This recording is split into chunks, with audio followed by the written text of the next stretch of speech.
টুল দেখতে পায়। সেটা বিক্রি করে উইল আর সিলভিয়ার 2 দিনের সময় পায়। এরপর উইল সিলভিয়াকে নিয়ে একটা ফোন বুথে আসে। সে সিলভিয়ার বাবা ফিলিপকে ফোন করে জানায় যে তার মেয়ে এখনও সুরক্ষিত আছে। সেই সময় রেমন্ডও ফিলিপের কাছেই ছিল, আর উইলও জানত যে রেমন্ড সেখানে আছে। উইল সিলভিয়াকে ছাড়ার বিনিময়ে 10,000 বছরের সময় চায় এবং সেই সময়টা টাইম ব্যাংকের মাধ্যমে গরিবদের মধ্যে বিলিয়ে দিতে বলে। সে পরের দিন সকাল পর্যন্ত সময় দেয়। যদিও ফিলিপের জন্য এই পরিমাণটা কিছুই ছিল না, কিন্তু সে কোনো মতেই গরিবদের সময় দিতে চায়নি। এদিকে উইল সিলভিয়াকে নিজের বাড়িতে নিয়ে আসে, যেখানে তারা সকাল হওয়ার অপেক্ষা করছিল। এই সময় সিলভিয়া উইলকে তার পরিবারের কথা জিজ্ঞাসা করে। উইল জানায় যে আগের রাতেই সময়ের অভাবে তার মায়ের মৃত্যু হয়েছে। এটা শুনে সিলভিয়ার খুব খারাপ লাগে এবং সে বুঝতে পারে যে এখানকার গরিবরা প্রতি মুহূর্তে মৃত্যুর ভয়ে বাঁচে। তাদের একদিনের সময় রোজগার করতে কত পরিশ্রম করতে হয়। পরদিন সকালে ব্যাংক খুলতেই উইল আর সিলভিয়া জানলা দিয়ে ব্যাংকের ওপর নজর রাখতে থাকে, কিন্তু ব্যাংক গরিবদের মধ্যে সময় বিতরণ করে না।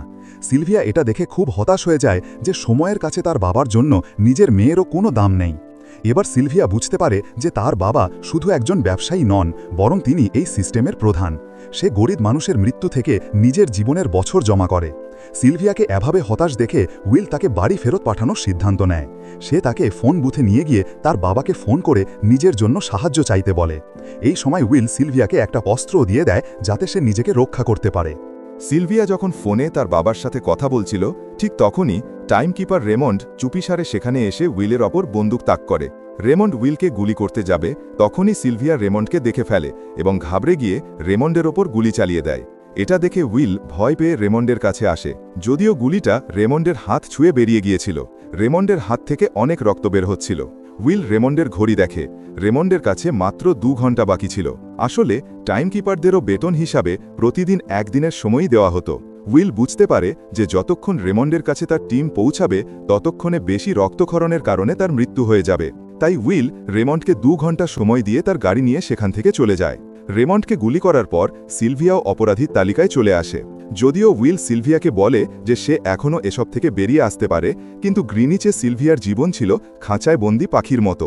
তার বাবা ফিলিপ তার ওপর অনেক নিষেধাজ্ঞা চাপিয়ে দিয়েছিল, কিন্তু এখানে এসে সে স্বাধীনতার স্বাদ পাচ্ছিল, কারণ এখানে সে নিজের ইচ্ছার মালিক ছিল। সিলভিয়া বুঝতে পারে যে এখানে মানুষের সাথে অন্যায় হচ্ছে। এখন সেও গরিবদের অধিকার পাইয়ে দেওয়ার জন্য উইলের সাথে ছিল।